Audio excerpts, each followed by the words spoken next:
আজকে রোববার বলে আমার বাড়ি পরিষ্কার করার কিছু কাজ ছিল, তাই আজকে ভাইকে আগে দিয়ে দিয়েছি। ভাইয়ের খাওয়া হয়ে গেছে, এবার আমি খেতে বসবো। সব সাজিয়ে গুছিয়ে নিয়েছি। তো আজকে কি কি আছে আপনাদেরকে দেখিয়ে এবং বলে দিই। প্রথমত আছে লাউ ঘন্ট,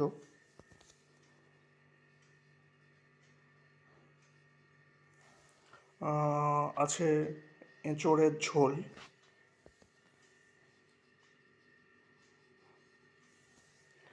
আছে আর মাছের ঝোল,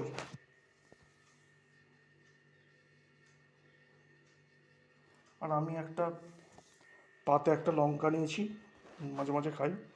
উম, ঝালটা খেতে ভালো লাগে, যেহেতু আমাদের বাড়িতে তো ঝাল মশলার তেল ঝাল মশলার কোনো ব্যাপার নেই, সেই জন্য